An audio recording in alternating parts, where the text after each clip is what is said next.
Blog Talk Radio. Hi folks, welcome. I'm Dan McDermott. This is the McDermott Report. We're live every weeknight at 8 p.m. Eastern Time, 5 p.m. Pacific on Justin.tv, Blog Talk Radio, and then on iTunes and YouTube. You're welcome to call us and weigh in. We like it if you disagree. That's even better. The number is 818-688-6625. That's the number to call. You can also watch us at Justin.tv/Dan McDermott. Okay, my guest tonight is Mr. Brett Herbeck, a former vice mayor of Front Royal, Virginia. I guess on again, off again politician, and he's balancing things out because last night I had Emily, who's a big NPR fan, and I had an environmental activist on. So now we have my favorite conservative Republican on tonight to balance things out. So Brett, welcome. Good to have you aboard. Thanks, Dan. It's nice to be here. Would have been nicer for you last night when you could have defended your honor a bit, but I'm just kidding. You weren't talked about.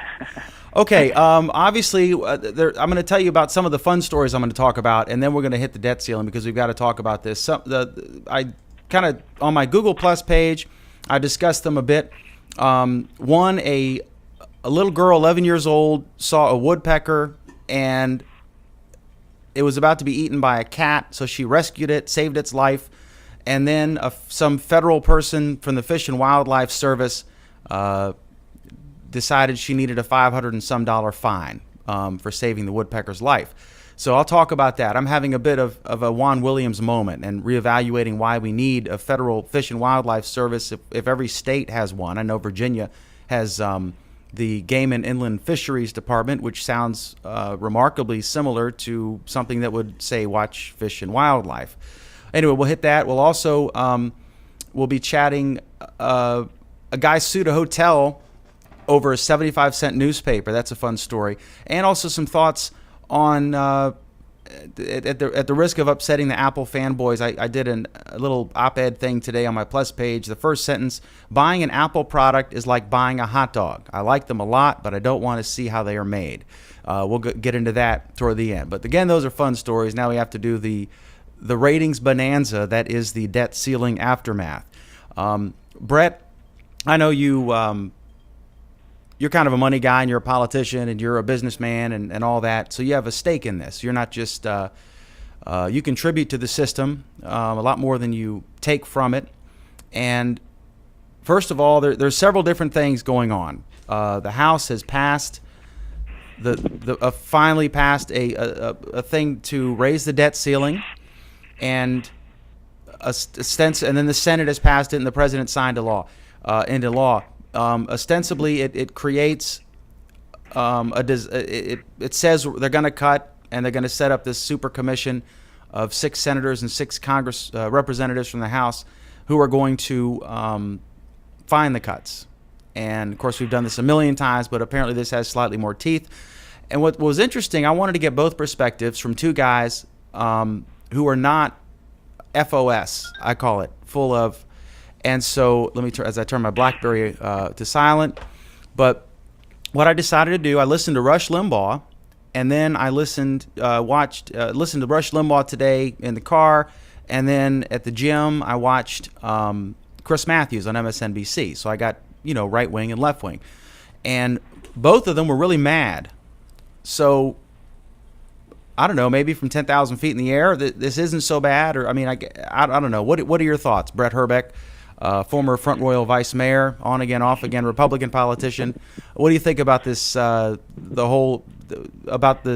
was passed today and what was passed yesterday and today and what was signed into law to raise the debt ceiling and do something to eventually lead to something that would eventually lead to something that would reduce spending?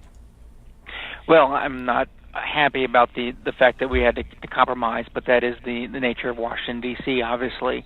There is a little bit more of a pragmatic side to me than I actually like to think. So I'm not all too upset about this particular deal.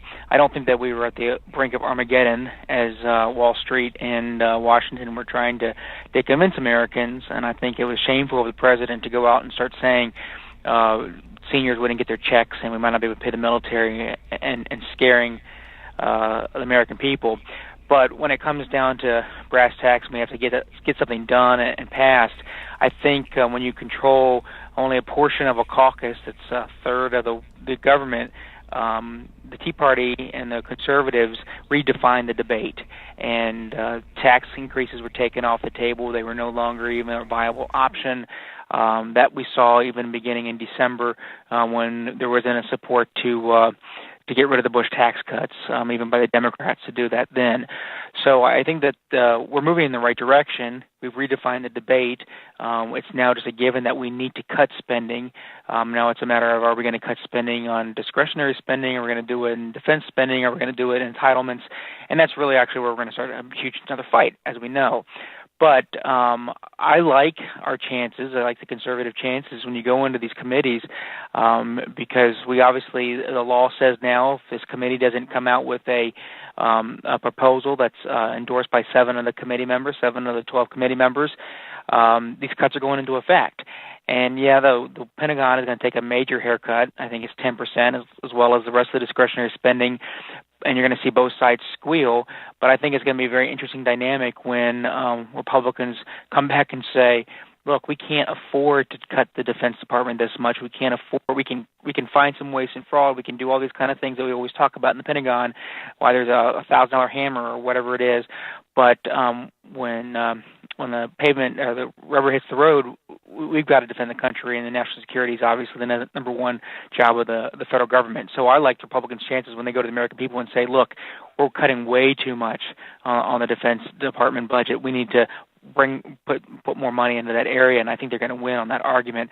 It's a much easier argument, I think, to win than try to convince why we should be supporting what would be redefined as welfare queens and all those kind of things from the 80s vernacular. So, am I happy about it? Not necessarily. Is it a good deal? Everybody's upset on both sides, so probably that's the definition of a good deal.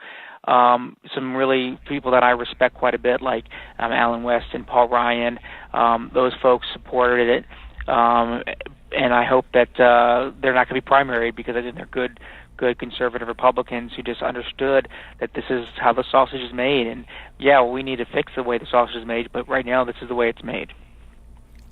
This was a victory for the Tea Party, right? I mean, they I think so. They don't even have a majority in the House. They just have enough, and they don't have hardly anything in the Senate, and they don't have the White House, and they largely stuck it out and said, it's a big victory for them. Chris Matthews described it as a mugging. Rush, of course, was disappointed because, he's always mad at something, right? But he was talking about Wall Street, and he said that, we thought it was going to be a big improvement, blah, blah, blah, and it's down. Everything they've told us is baloney.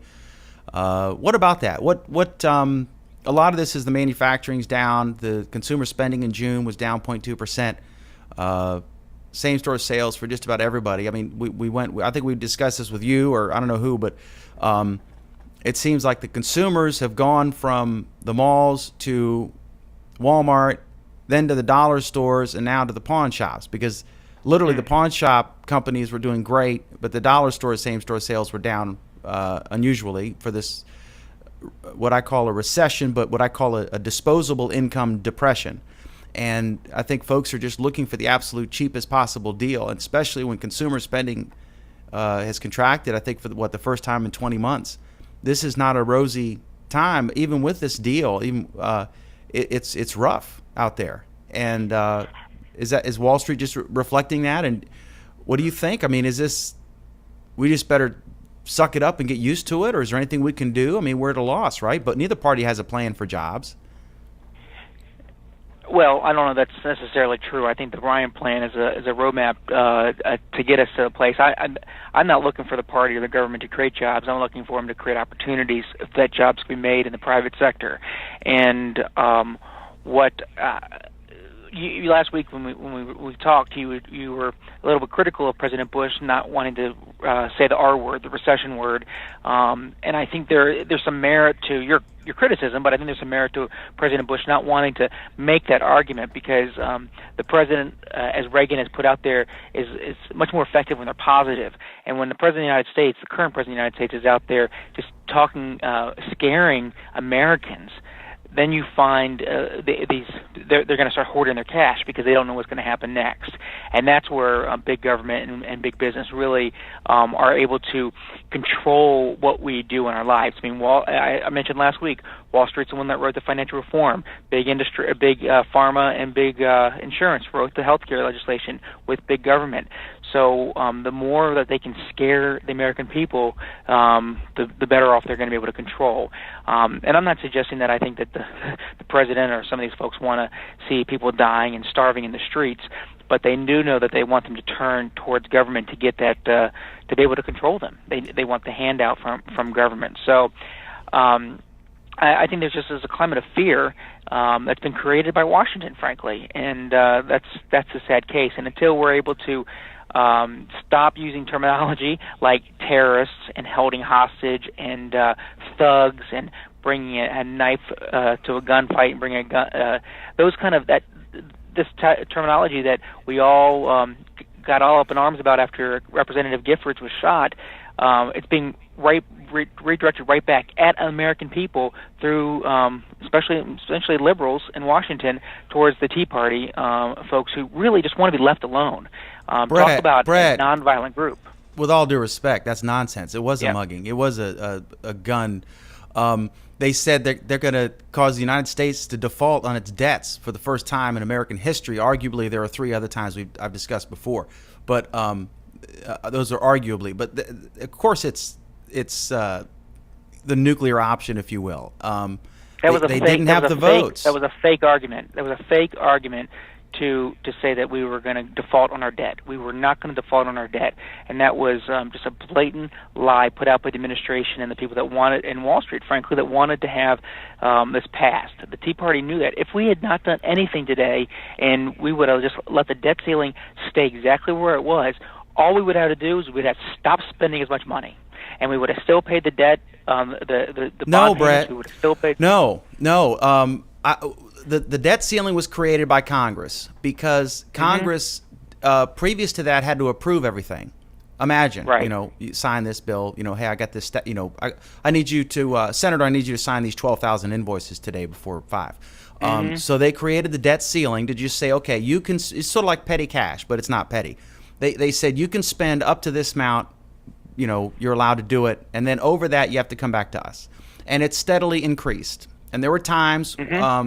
When we switched the gold for the certificates, when we screwed a bunch of people who held our paper, that was backed by gold and then it wasn't. And there was a time, I forget the other. There was 3 times, arguably, when we breached it, but it wasn't clear. But that was what Michelle Bachmann was saying. But I don't think it's correct now. I think that they would have been in violation of federal law if they had borrowed, and they would borrow billions a day, billions and billions a day, and they would have violated federal law if they had borrowed more than they were allowed to. If they had borrowed more, right? If they had borrowed, so let's put it in this context. If what we essentially did was we called. If I get to the end of my Visa, I max out my Visa card, and I call Visa and say, hey, I need another $10,000 on this so I can spend another $10,000 next month. And they said, no, you're maxed out. What's my option? My option is now I don't spend that much money anymore. I only spend what I'm earning. So, and what do? I make sure my mortgage is paid. I make sure my car payments are paid. I make sure my health insurance is paid. And I give up my television. I give up my cell phone. I give up some other things that I like to have, but I can't afford to have. And that's what we would have had to do. Would it have been uncomfortable? Would it have put some people out of work? Yes. But would it have been a catastrophe for the economy? No, because we would have made sure the money that was flowing into the government would have paid the debt, would have paid Social Security, would have made sure the troops got paid, and we would have had to cut other places. And just like any department head, you're told you don't have that check coming in today. You're just have to start laying people off. Every company's had to go through it in the past 3 years during this recessionary period. Every family's had to feel it. The only people that have not felt it are federal government, state governments, and local governments. And the reason local governments have to some extent and state governments haven't because the federal government loaned them money through the stimulus package. So that's what I'm saying. We wouldn't have defaulted because the Treasury Secretary could have moved the money around and make sure this is the priority that we're going to get paid. We felt it in 2 of our. We're in 3 markets, and we felt it in 2 of them. And I'm sure you felt it. Everyone's felt it. But you're suggesting that the federal government can react as quickly as the Herbeck or the McDermott household can, and that's not the case. And clearly, we need to reduce spending. I don't favor increasing any taxes or fees or anything in the middle of this economy. I don't know. I know that if we taxed poorest, richest, whatever, if we taxed them at 1%, we wouldn't have enough money to run the government. If we taxed them at 99%, nobody would work. And, I don't know where the line is. I know that I think when President Bush reduced his tax cuts, that on the upper income level folks, that was the lowest that they'd paid. They're now paying the lowest in 50 years since that change. So I don't know but I've talked to guys, I've got buddies who are, if you're making well into the six figures, you're paying, by the time you pay state and everything, in the mid 40s, I guess, state, federal, and everything put together, and you got to pay in your house and everything. And there's not a lot of sympathy from someone who's making minimum wage on that, but that's a reality. It's a motivating factor, and but I just think that you can't solve a 50-year in the making problem in 2 weeks, and that's what you're suggesting we could. And I think that's what Michelle Bachmann's whole theory was suggesting. Well, you can react that quickly. We have obligations that we have to meet, that we've obligated. Even now, we just passed this. This thing that apparently couldn't be done because it takes weeks was done in 3 days, and passed by the House, passed by the Senate, they waived all their signed. parliamentary rules, by the way. Well, once they got to 60 in the Senate, they could, yeah. But the thing is that this was done so quickly. But I mean, even what they did today and yesterday isn't going to go into effect for years, right? I mean, significantly. So, I mean, even now when the Tea Parties come in there with their guns and their muggings and blah, blah, blah, it still isn't instantaneous. Like you could do, like you could call Comcast and you could tell tell your kids not to flush every time or whatever you do. The federal government can't react that quickly. I hear what you're saying, and but we have shut down the government before. We've done it before, and it happened overnight. And you know what happened? My wife, when she was in high school, didn't get to go to the museum when she did her senior trip to Washington, D.C. But the Social Security check still went out, the debt service got paid, and the military got paid. So it's not that we can't do it. It's not that we haven't done it before. It's happened. This was a manufactured crisis in the sense that now we were scaring about the credit default or the default of the debt of the United States, and that was not going to happen. Would we miss payments? Would the electric bill have been a little late? Maybe. But we weren't going to miss the payments that the S&P was warning that was one of the factors for dropping the ratings of the United States government. I wonder if that was a scare tactic.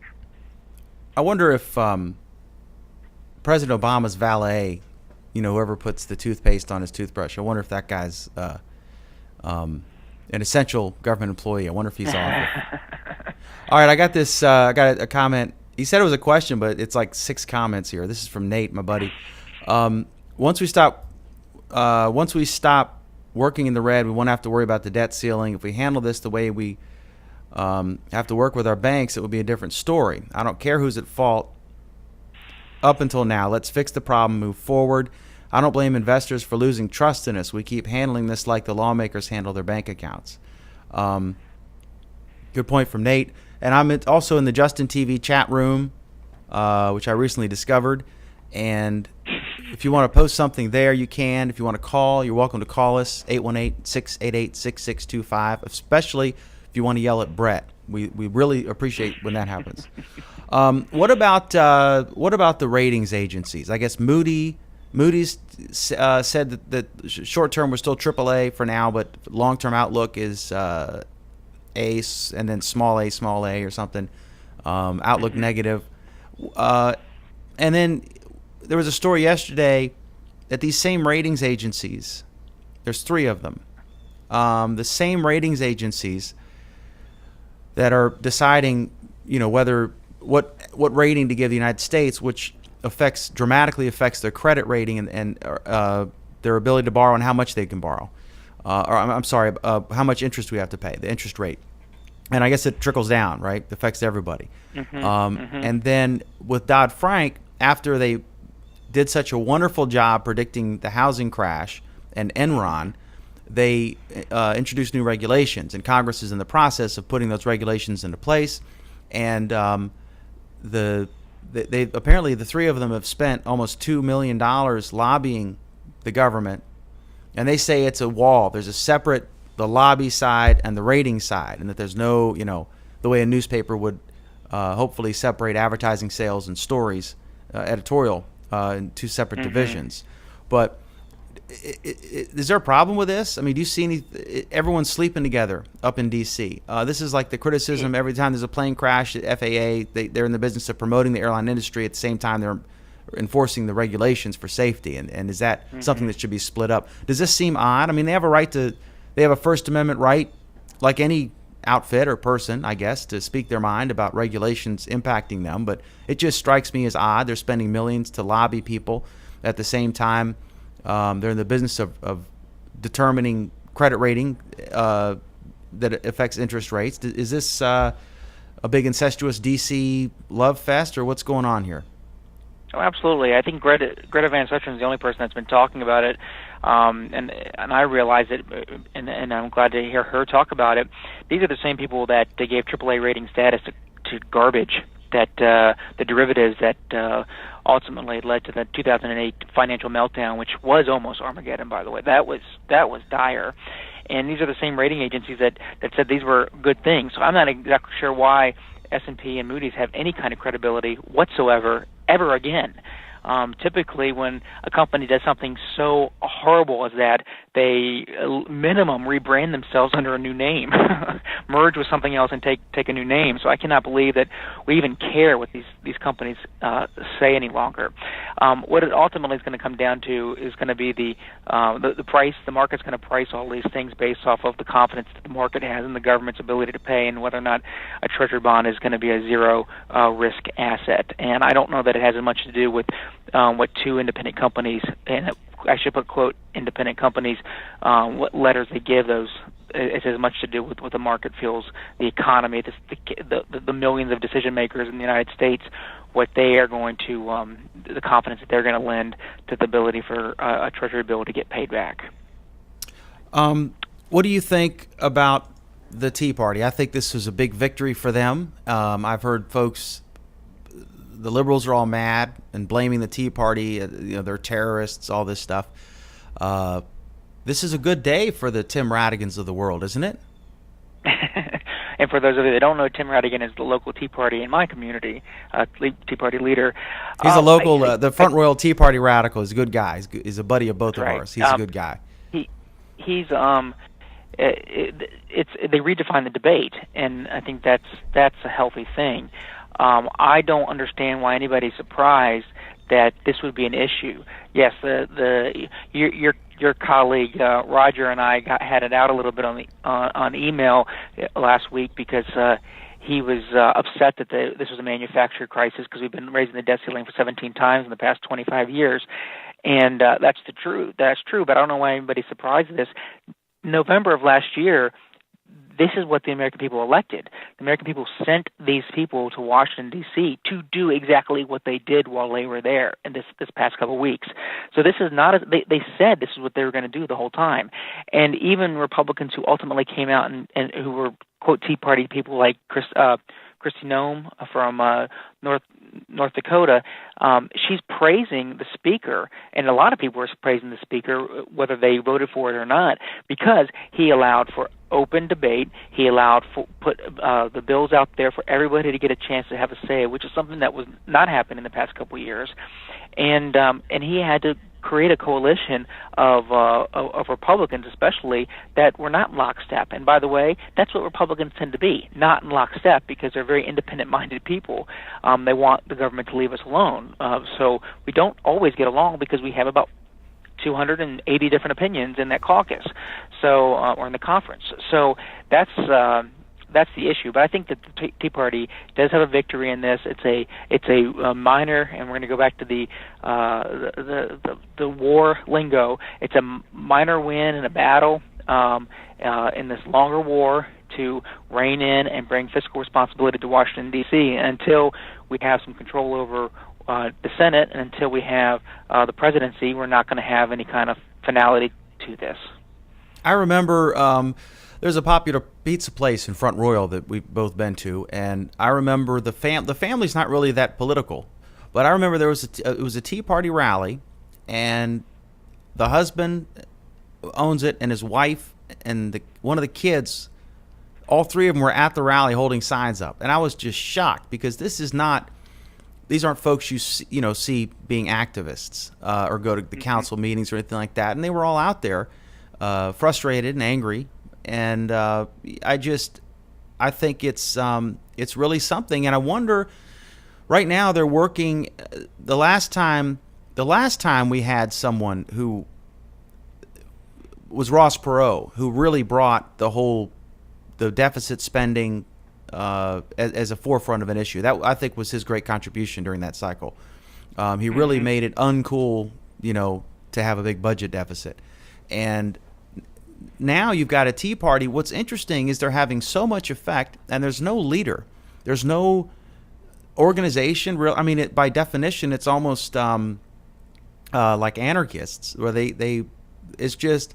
And it's not all right-wing Republicans. It's libertarians. It's some Democrats who are just, conservative Democrats or whatever. It's just folks who think that we shouldn't keep spending, and being involved in all kinds of things that the federal government shouldn't be involved in. And this was a good day for them, I think, even though it wasn't a complete victory. All the big spenders are upset.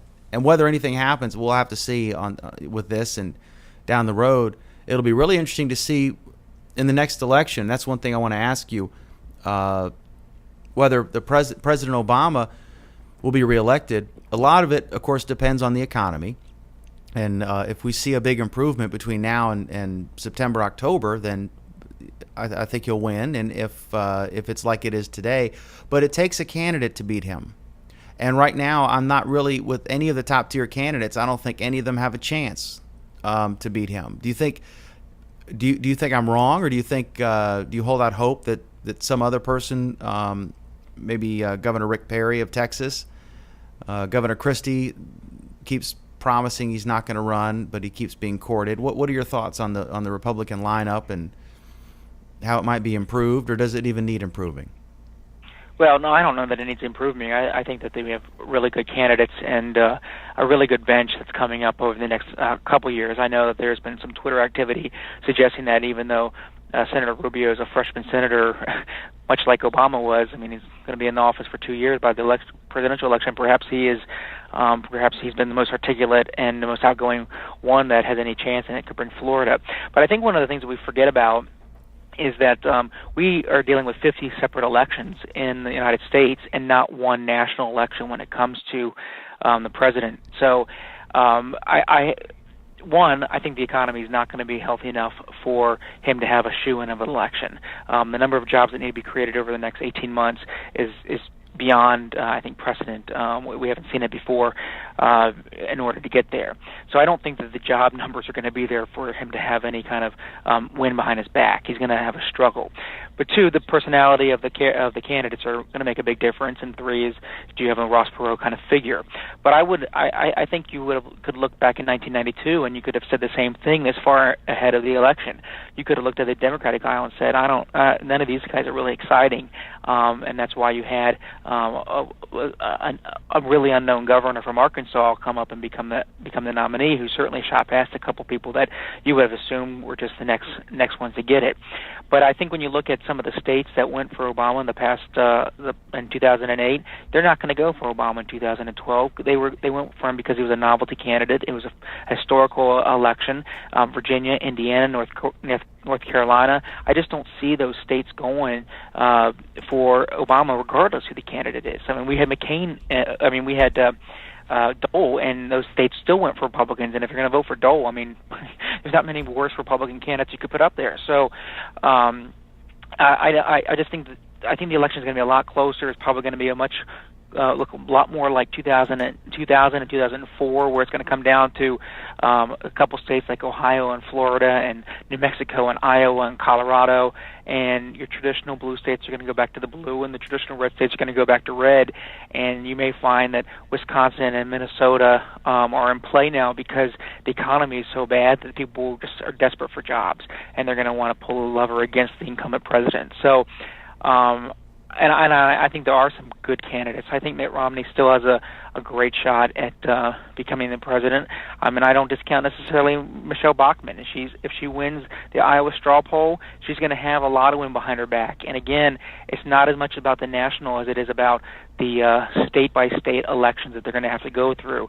And I don't think if it's Michelle or any other candidate, they cannot dumb down the character of the presidential nominee of the Republican Party like they could the vice presidential nominee. You can treat the vice president nominee much worse than you can the president, and I don't think they can pull a Sarah Palin to treat Bachmann like Sarah Palin was treated during the election. Well, I think that Dan Quayle proved that it really doesn't matter who you pick, but as your vice presidential nominee. But I think Sarah Palin had a negative impact on. I think John McCain ran the worst presidential campaign I've ever seen. Suspending it at one point, like he can't chew gum and walk. And I think his choice of a vice presidential nominee, someone who proved to be pretty untested in the national spotlight, someone who had a very limited sort of a high school level, if that, knowledge of world affairs, and you have a guy who's in advanced age, and so there's some chance that he might be unable to complete his term, and so it was a serious question about whether she would become president. I don't think that was a textbook campaign. No, it wasn't. I have to disagree with you on the choice, though. I think that I was out in Minnesota. I was in Minneapolis when the announcement was made that Sarah Palin would be the nominee. It was the week before the convention, and they were going to head out up to the convention. I was with about 300 leading conservative activists in the country who, before that announcement was made, I don't know they would have rallied the troops of the conservative grassroots, the McCain. So I don't know that it won obviously it didn't win the election for him, but what it did was it solidified the conservative base, which I don't think would have been there. And I watched the emotion on the people's faces when they saw that she was going to be the chosen nominee. I was sitting right there with Dr. King's niece, and she had tears in her eyes as we were watching Sarah Palin do the introduction speech there. So. What he did there was he solidified the conservative base, which was not with him because he was such a out of the box type of. He certainly wasn't a conservative, and he didn't walk the mainstream Republican line. So, and frankly, then the financial markets collapsed in September. The McCain-Palin ticket was starting to surge. That happened. He suspended his campaign, and then he let Obama define the rest of the election. And that was as soon as Lehman Brothers. I think Charles Krauthammer said it. As soon as Lehman Brothers went bankrupt and disappeared, so did the McCain campaign. Well, yeah, we'll have to disagree on the Palin choice. I think there are more conservatives out there, who have seen a map before, and I'm sorry, we'll have to disagree on that one. All right, let's. Well, that's healthy because we always agree on everything else. So it's finally we have some disagreement. We have some violent disagreement. It's like you're mugging me on my show. You're a terrorist. All right, let's talk about this. I had a Juan Williams moment about this. I'm referring to the incident when NPR fired Juan Williams for speaking his mind and exercising his First Amendment freedoms, and it called into question the funding of National Public Radio, and that certainly they're entitled to whatever views they want, but should they receive federal funding for it? And I think there's a lot that I like about NPR. I listen to them all the time. I like a lot of their programming, and it's sort of sad, but it was a self-inflicted wound by a pretty arrogant staff, leaders there. But here, speaking of arrogant, out of control, let's talk about this. This is from WUSA, a station we've worked with in the past in Warren County. This is a Washington, D.C. CBS affiliate. And this was an 11-year-old girl saw that a baby woodpecker in her dad's backyard was about to be eaten by the family cat. So she rescued the woodpecker, and then she was going to take care of it for a day or two, make sure it was safe, and then let it go. On the drive home, I guess she lived with her mom or was visiting dad. Anyway, she took it with her to her mom's house. On the way home, they stopped at a Lowe's in Fredericksburg, Virginia.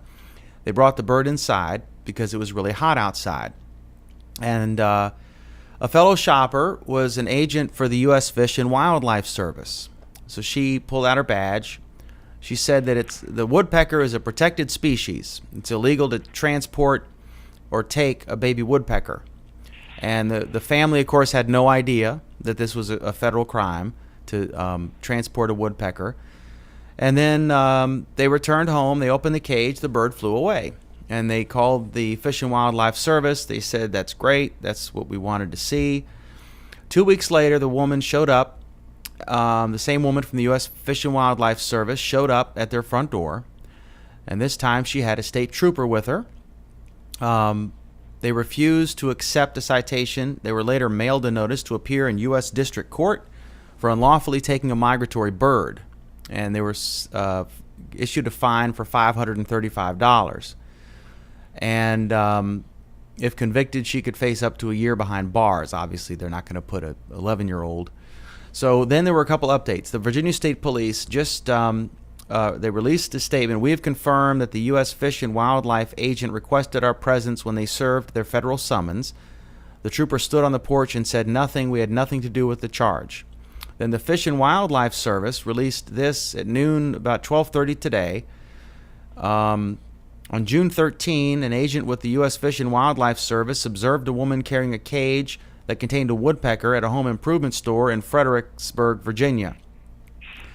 As possession of a bird may potentially violate the Federal Migratory Bird Treaty Act, the agent initiated an inquiry to determine whether a potential violation had occurred.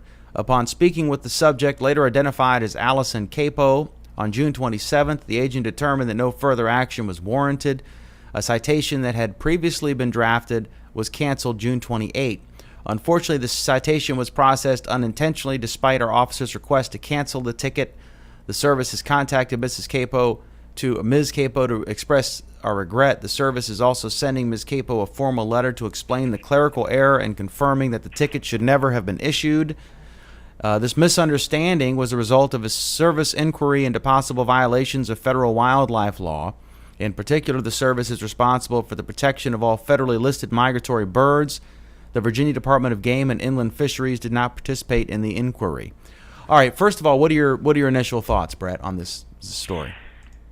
Well, my initial thoughts are, one, I have respect for people in public service, and I thank them for their work, and especially folks that put their lives on the line and carry weapons.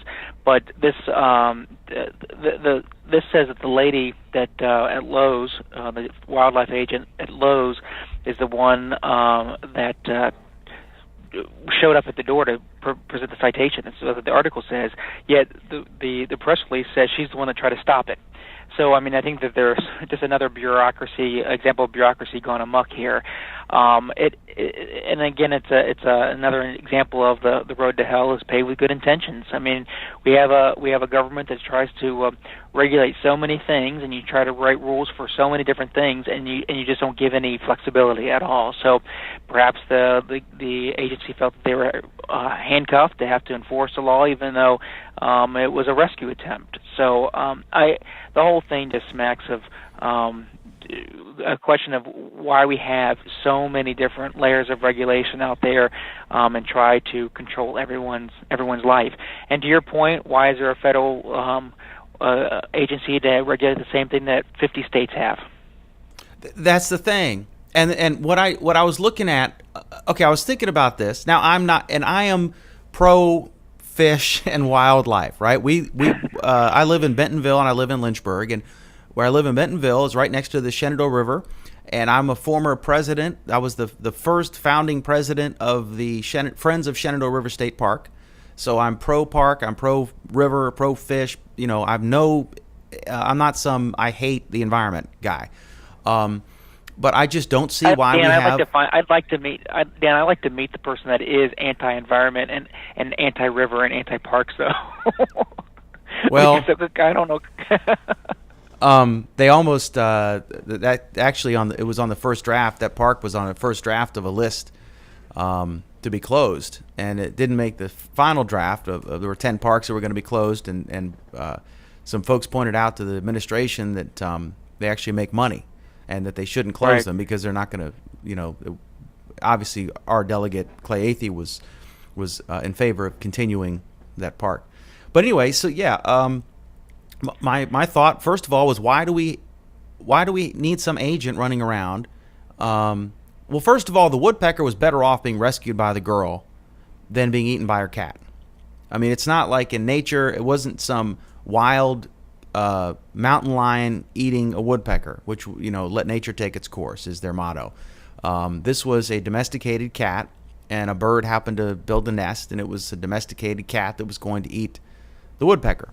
And the girl, I guess, was apparently going back to her mom's house, and so she saved the woodpecker's life. And I think the woodpecker was better off alive in the cage for a couple days than in the belly of the cat. Now, that said, this is a question of judgment on the part of an agent. I mean, every time, do you have to give a ticket for going 1 mile over the speed limit? There should be some judgment there. And then why are the state troopers being tasked with escorting this lady? Why aren't they running some speed trap?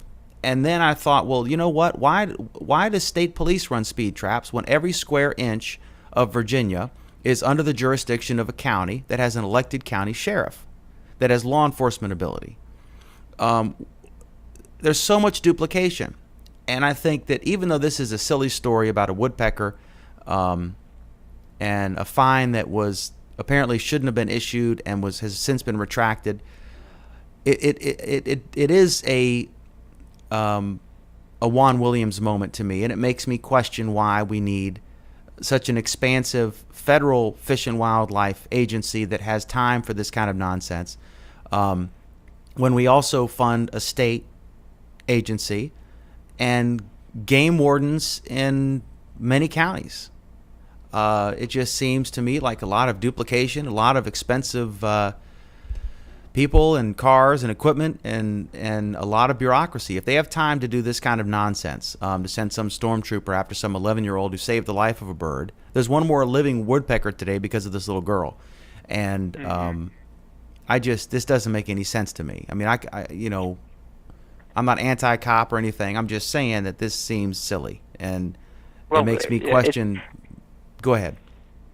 Well, sometimes it takes the absurd story to really illustrate the problem, because if this is happening on this particular, down to this level of absurdity, what other crazy things are going on that are much more meaningful to everyday people and to the economy and to property rights and whatnot. So it's silly, and it seems silly to talk about. It's a freaking woodpecker, but I think it illustrates the problems that we find when you have duplication, when you have too many employees that are trying to find problems, when you have inflexibility in the law to not allow this. And for Pete's sakes, you're exactly right.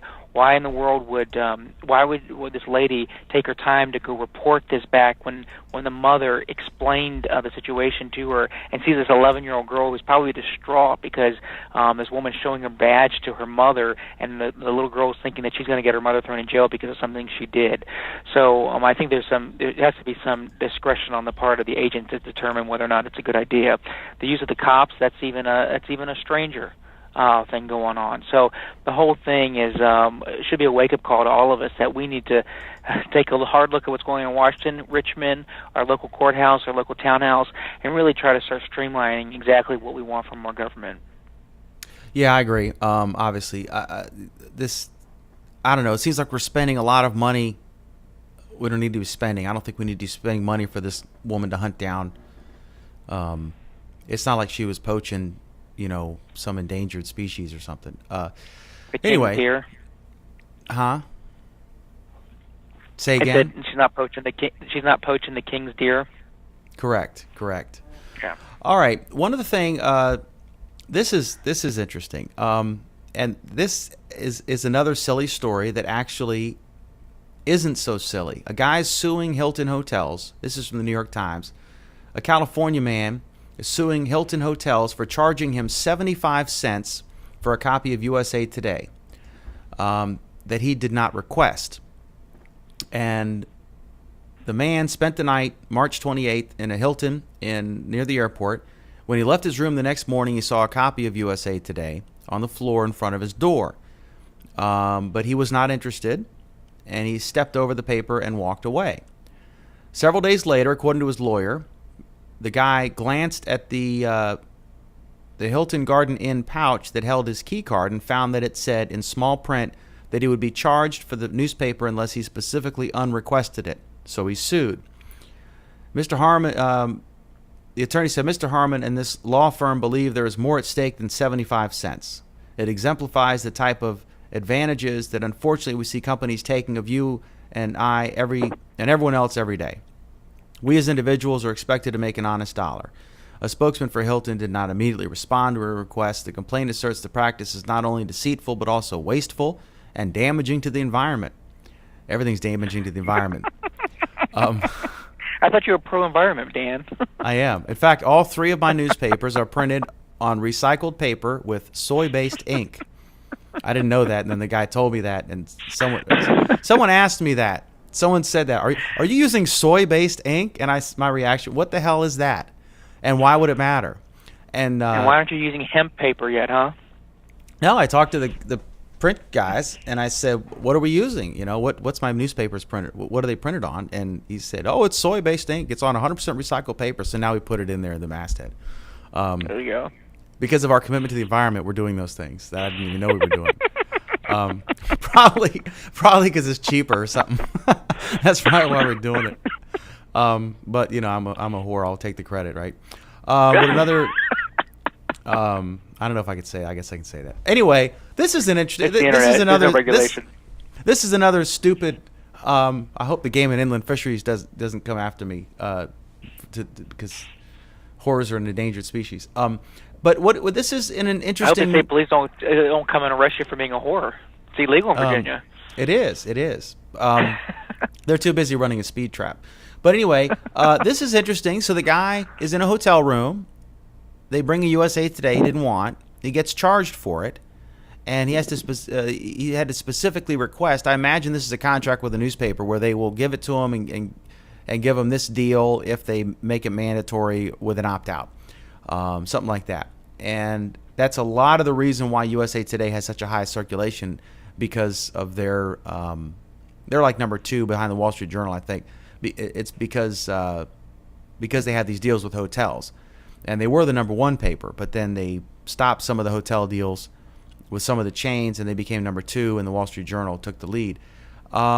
This is, but it isn't, a stupid case. I mean, he's literally filing. Is it a federal case? I don't remember. It's a federal case. He's making a federal lawsuit over 75 cents. I wouldn't want to be facing a judge when I've taken his time up. But what do you think? What do you think about this? Is the Hilton brand the only hotel chain there is? The answer is no. And he gets to vote with his wallet, and that means going to a different hotel chain. I don't really even have a problem if they didn't disclose it beforehand, but the fact that they did disclose the fact that he had an opt-out for the paper and he didn't exercise it meant that he was signing that contract. I mean, he was accepting the terms. I went to dinner the other night, and my friend of mine got a salad, and he asked for balsamic vinegar on the side, and when we got the bill, they charged him 75 cents for the balsamic vinegar. That wasn't even on the menu. Was my friend upset? Yeah, he was a little ticked off, but I said, that's just the deal. We have an option not to come back here, and he has the option to go to a place that doesn't charge him for a newspaper he doesn't want, and that's called the free market system. So I don't have any sympathy for him whatsoever.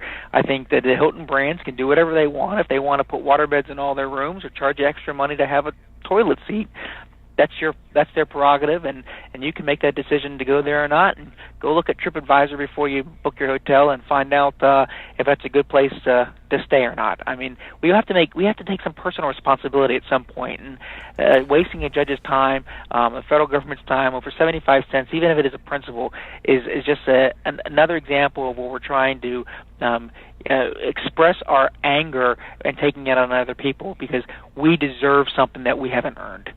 Well, okay, you have a point. If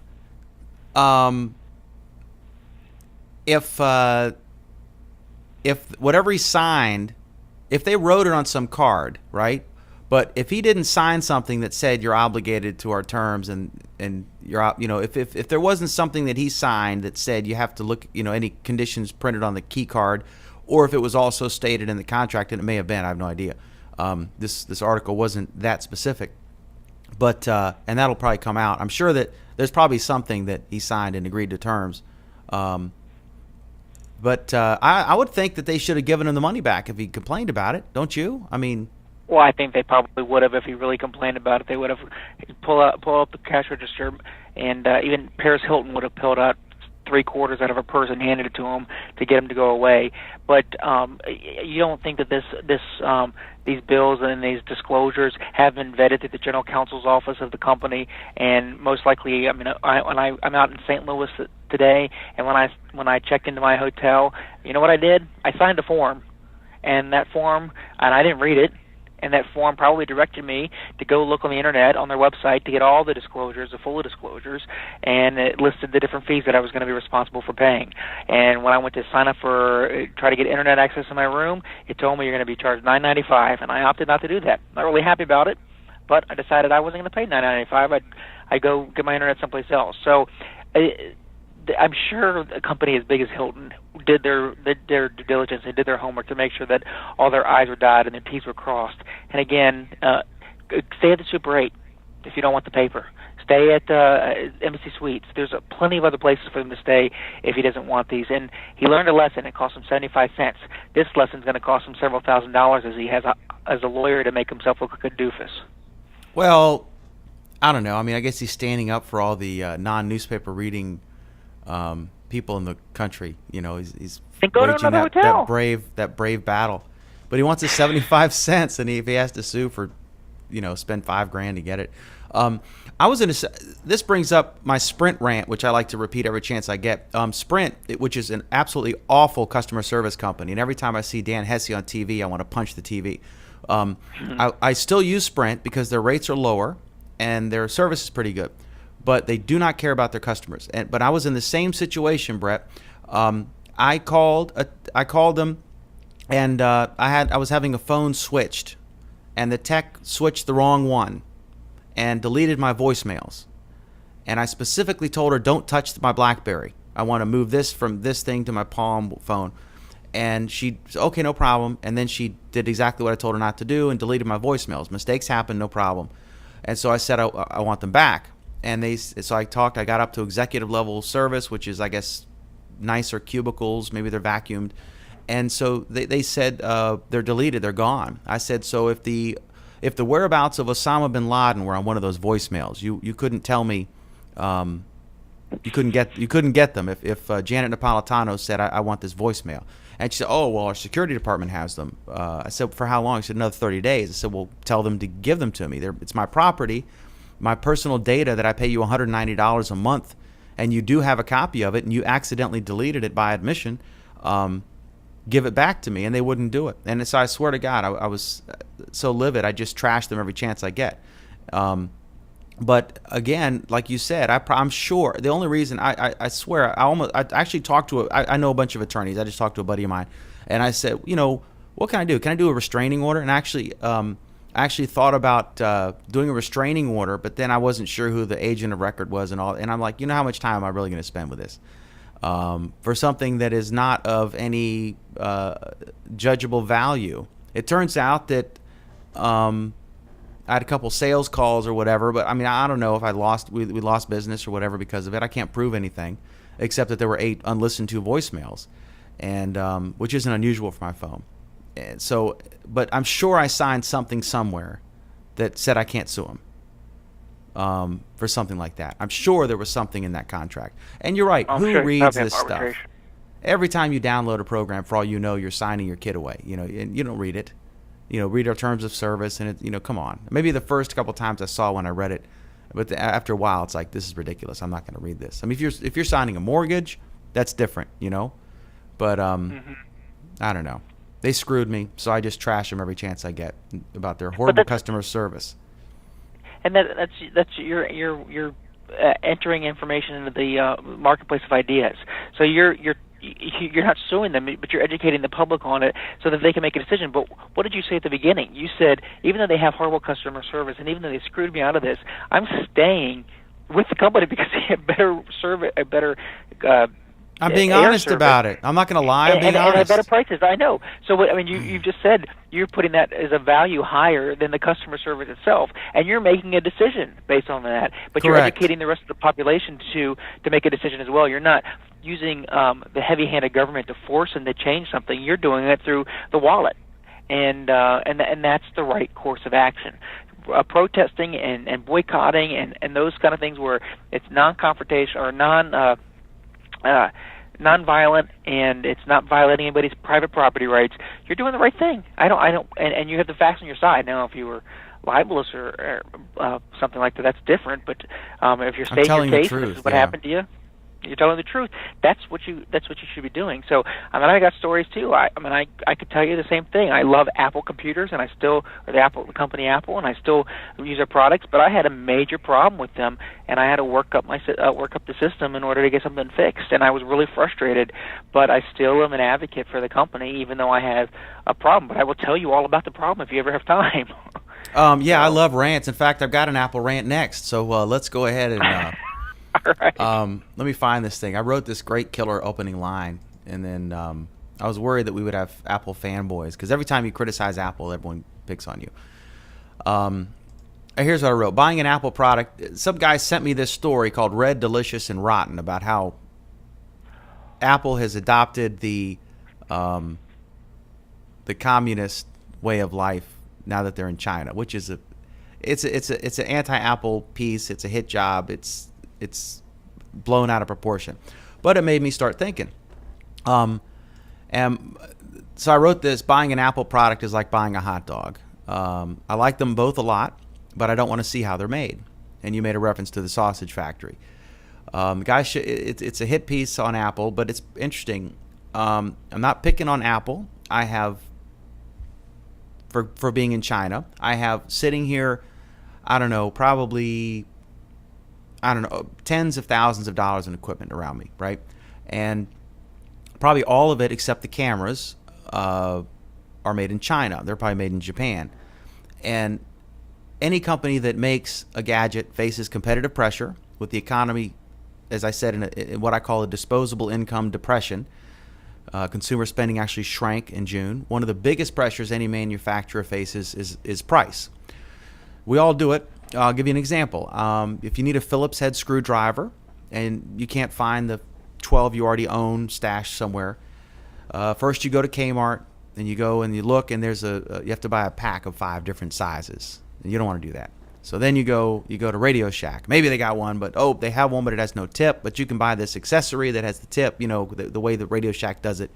That's the wrong gender, but you can buy this gender changer, and you end up $30 for something that should cost $5.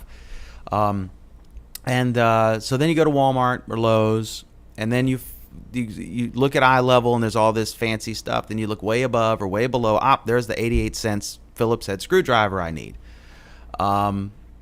Where was it made? I have no idea. I don't care. But I got a big victory because I got it for 88 cents, even though I probably spent $4 in gas to get it. And I'm as guilty as anybody else on this. I don't have time to worry about everything. Again, I don't mean to pick on Apple here. Nobody's saying that Steve Jobs went to China and said, look, I want these iPads made at this price, and I don't care how many people get blinded or killed in the process. But this article talking about the suicides, and at one point at Foxconn they went to this efficient thing that where it was ended up poisoning these people, and they had to settle, and they made them sign these you won't sue again, we'll give you this money, and you're fired, but go away. And it's they're behind the times. I mean, the lower the income of the country, the more they get toward the medieval days. But it's when I say it's a hit piece, we have our own history here. There were cases back in the old days in watch factories in the United States where these women were hired, and they would put the glow in the dark stuff on the watch. They did it by hand with a little brush, and they dip it in what they didn't know but was radioactive stuff, paint, and they would dip it in there, and then they would paint the watch dial things, and that way they'd glow in the dark for your watch. Well, they all died or got sick because this was radioactive poisoning, but they didn't realize that at the time. It was back in the day. So that's similar, almost an exact same type of thing, but actually that was worse, and that happened in the United States is what happened in China. None of these factories did not anticipate this, obviously. They did not know they were poisoning their employees because even in China, you wouldn't deliberately do that because you know they're going to get sick and you're going to get sued and blah, blah, blah. But it does make me wonder about all, if it was $1.25 for can't we make a damn screwdriver in the United States, and ship it 3 hours instead of across the world? And are we just? This is the big issue of, we've shipped. We don't make anything here anymore. We've created new jobs, and I'm not for some big government program. I'm not for protectionist taxes. I'm not saying that. I'm just saying as Americans, shouldn't we make it, a little more something on our mind once in a while that, where was this made? You don't even know, really. Maybe they should have a big American flag on everything that's made in the USA and a big red flag on everything that's made in China. But I'd have red flags, it would look like the London Dungeon in here. Do you want me to have my go on a rant about unions? Because I think that has as much to do with why we've shipped so many of these manufacturing jobs overseas, because labor costs are so much higher here because of artificial wages raised by union contracts. But that's not the case anymore, Brett. That was the case in the past. So most of the unions now are public sector unions, although that's diminishing thanks to people like Scott Walker and Ohio Governor Kasich. Except for the fact, except what company was it, Lockheed, that wanted to move to South Carolina where there wasn't a union and they're not allowed to move? Union stranglehold and the National Labor Relations Board. But anyway, regardless, that's I don't want to use. I hate human life is a collateral damage to progression. But you just pointed out when we went through our industrial revolution here in the United States, when we went from a emerging economy during the Revolution and colonial times to where we are today, there was collateral damage when it came to human life dying during progress. Even every time we build a bridge, there's a monument there that says this is in tribute to the 3 men that died during the 8 years of construction. My issue with that article that I read, and whether it's true or not, is that if Apple has a policy out there that says we do not do business with people that use chemicals or that endanger the lives of their employees, and they knowingly did, or if they knowingly continue to do it without that manufacturer correcting the problem, that I have the issue. Not because it's because the company knowingly is violating their own public policy, where I might take that in consideration when I buy it. So if you put out there, we don't really care what happens with people that make this product, but we're going to sell it for the cheapest, fair enough. I'm going to make that decision if I'm going to buy an Apple or I'm going to buy a PC or I'm going to buy something else. So I think when you betray your own policy, that is a bigger issue for me than anything else, because I'm a firm believer that introducing capitalistic tendencies and free market tendencies to the people of China, they're starting to get that taste, and that's how we're going to eventually win our freedom and our security, by creating that country as a healthy competitor as opposed to a dangerous competitor when it comes to national security. And they are going to have to go through this process where they're going to have to go from emerging to a growing to an industrialized a country that's not owned by the government. Most of the big companies in China that create this growth are owned by the government, and they don't care. So we have to do this. We have to help them grow organically in this way. But if Apple knowingly is violating their policy, then I have a major issue with that. Yeah, I think the union. I mean, you have a point with the unions. I do think there is a role for unions. It should not be in public sector jobs. This whole you have to basically be caught sleeping with a student while administering heroin to the kid in order to get fired as a public school teacher, and then it's a stack of forms. And obviously that was exaggeration for dramatic effect. But because Gloria Steinem was income to your defense, so, or Bella Abdul or something like that. But like, it's ridiculous. I mean, they get tenure after a year or two and they can't be fired. You know, that's insane. Even FDR, no right-wing nut job, warned about unions in public sector. And I've just lost Brett, so hopefully Brett will come back. But I'll just say that he warned about it. But I do think that it's important for us to have unions in some industries, like the coal miners, the West Virginia coal miners. That you see these guys dying, and there's unsafe work conditions, that sort of thing.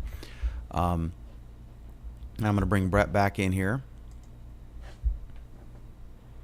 Brett, welcome back. No problem. What I was saying was, I think there's a role to play. It should not be in public sectors, but I think there's some industries where unions are important. The coal miners, I think, are an example where they've gotten screwed, and the health, these mines collapse, and then there's all these questions about these companies that weren't being inspected correctly. They're probably bribing somebody, all that sort of stuff going on. And I think that in these dangerous jobs, you need a union to look after that stuff. But yeah, it definitely has impacted. It impacts cost. And the only reason China's doing well is because everyone's buying their stuff that they're making. And as our economy has deteriorated, it's only made them more attractive because it's so price competitive. It's very price competitive. We've all done it, Brett. You've left Kmart because you didn't want to spend $6 on the set of screwdrivers to get the 88-cent one at Walmart across town. We've all done something like that. And really, it's stupid. But I don't look that. for the Made in USA label, so that's not a priority of mine. You could at least pretend, or once in a while. Walmart used to be all about that. Now probably the stores themselves are made in China. But yeah, it's. Remember, I read Sam Walton's book. Sam Walton's a hero of mine, and I read his book, and he bragged. The book was largely a PR piece, but it was fascinating. The story of Walmart, because people complain, they're just big because they're buying power. No, from the very first store, he was a ruthless competitor, and I say that as a compliment. And he would drive 3 states away to get pantyhose, socks, and shirts 3 cents cheaper. And he pushed the limit of what he was allowed to sell. He started out as a Ben Franklin store. And if you want to see I'll let you in on a little secret. If you want to see what an early Walmart looked like, go to the Stokes Mart, not the general store, but the Stokes Mart across the street, because that actually comes from the same buying service that Sam Walton actually started out with, the Ben Franklin Company. That's now a niche craft store. But if you want to see what they look like, sort of a hodgepodge of neat stuff, inexpensive, but it's just I don't know what's happened. It's sad to see, but I guess a lot of this is just. We've created a lot of jobs in Silicon Valley. We're leading in ways there. We're a lot of service jobs, things of that nature, innovative, creative, are happening here. And a lot of the just the general labor jobs, manufacturing, that sort of thing, even skilled and unskilled labor, has been shipped overseas. And the Internet's largely responsible as an enabler. You can go to a place in a store, you see a little tax place set up, those little temporary kiosks you see right around tax time, and you might fill your form out, and there's an American sitting there, but all that data is going to be shipped to India, and some guy with a master's degree in American accounting standards and taxes, certified, is going to do your taxes for you over the internet and then ship them back, and you're going to get your form from an American. And we don't even see it, just like you don't look for the label. You just want the 88-cent screwdriver like I do. So I don't know. But, I'm not. I don't think that's a bad thing. Yes, it might be a bad thing for the employee, and I feel bad that they have to re-educate themselves for a new job. But it's not bad now for the families that are able to be able to afford a television or afford a computer or be able to afford some luxury items that were not not. We have lost Brett again, and he didn't get to make. If he calls back, I'll finish up. He's on. We'll have to plug the hotel that he's at that has this service. He's in. I forget. He's in St. Louis. I don't know where he is today. He flies around somewhere. This is our last topic, but I did want to mention one funny Brett story. Here he goes. That we're deciding that it was too long. No, the battery was dying and it kept hanging up. I'll just go ahead, finish up, and then I got one more. I got a funny Brett story to tell after that, and then we're done. Well, I mean, we have so much more opportunity now because the price of goods and services have come down because of this globalization. Just one example, I mean, even something as simple as a pencil. A pencil, the eraser is coming from rubber from, I think, Indonesia. The wood is coming from northwest United States. The lead's coming from someplace else, and then the metal piece is coming from that holds the eraser is coming from Australia or something like that. So, I mean, you've got something as simple as a pencil has this global market that has to come together, the chain to come together just to make that one piece. Who knows this? How do you know this? Because I'm a smart person. Whatever. You looked it up. I thought you didn't have internet. No, that's probably one of your stories. I'll tell you my funny Brett story. I'll just mention I was getting some pens, and I was looking at pencils, right? And I hadn't bought pencils in, I don't know, 30 years or something. But I looked, and I was shocked that pens are actually a lot cheaper than pencils. Regular number 2 pencils are expensive compared to these plastic pens. At Sam's Club, anyway, where I buy all of my cheap imported Chinese goods. But anyway, I'll tell you a funny Brett Herbeck story. When he first ran for office, Brett wins well or has his butt handed to him. There's no middle ground with Brett. But he was running for office, and the whole town was in an uproar against Walmart because they wanted to build right on this corner by the river, and everyone was freaked out about it. Save our gateway, and they were, in retrospect, they were right about the traffic, but it was a bunch of like the local computer store guy and the local jeweler. All these Main Street merchants were born again environmentalists protesting this Walmart thing, and I thought it was funny. If you look at the businesses they were in, they were all people who were going to be competitive with Walmart. But a lot of them were, they were sincere, I think, and they made their point, and they were victorious with the help of VDOTs, but that's a long story. But anyway, the funny thing, there was this debate, and Brett's there. I think it was the first time he'd run, and you were a kid, right? 24 probably, something like that.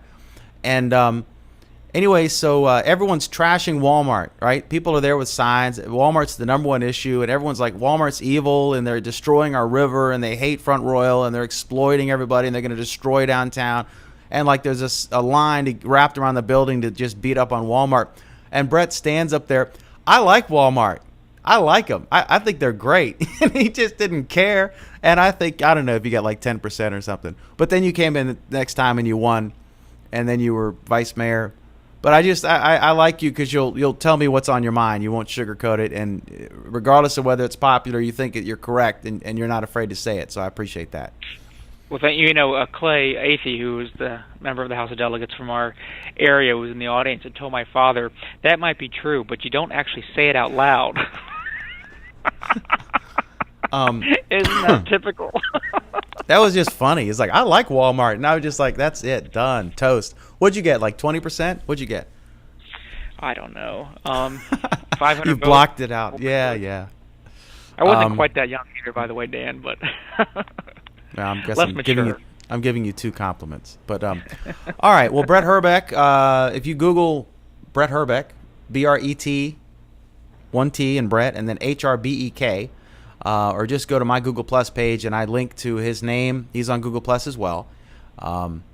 Did you get a G Plus 2? Yes, it's G Plus 2/Herbeck. Oh, just okay. gplus.to/HRBEK, and that will take you to his page on Google Plus, which he is on religiously. I think he's always there. He's quite the tech nerd.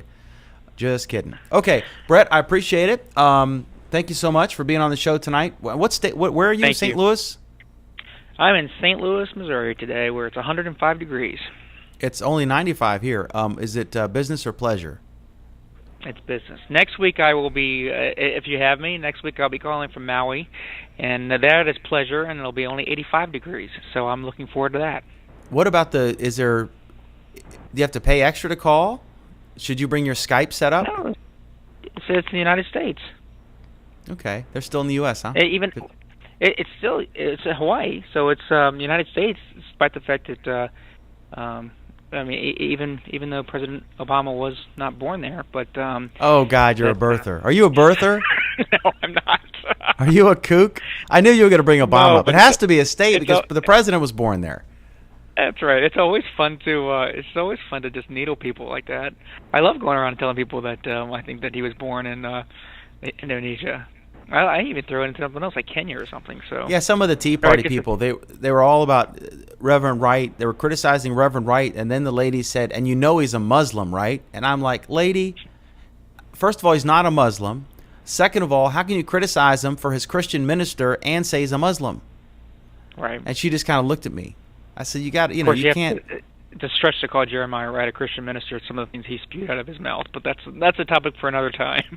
Once you're saved, you're saved. That's it. That's the way it works in the Christian church. But yeah, it was great, and but it was it was funny. That was an interesting period. The whole the Kenyan in the White House who prays to a 6-headed Muslim god. That whole all that crazy stuff.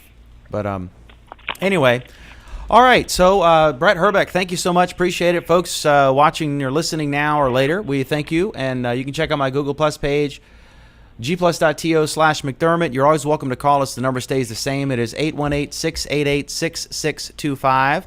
That's our number to call and argue with us, disagree, bring up a new topic, state your case. You're always welcome to do that. So I thank you very much for joining us on the McDermott Report. I'll be back tomorrow night, 8 p.m. Eastern, 5 p.m. Pacific. This Friday, programming note, Google Plus Week, episode number 2 with Christina Trapolino and Daniel Bowie. We'll be talking about a number of things, including I'll be getting some advice on how to get rid of my BlackBerry and get an Android phone or an iPhone. We're going to be talking about that, and I'll be getting some advice from some, I think we're trying to get an Apple fanboy, at least one, and a couple enthusiasts of Android. So that'll be happening Friday, again, 8 p.m. Eastern, 5 p.m. Pacific. That's it for tonight. Thanks so much. Have a great night.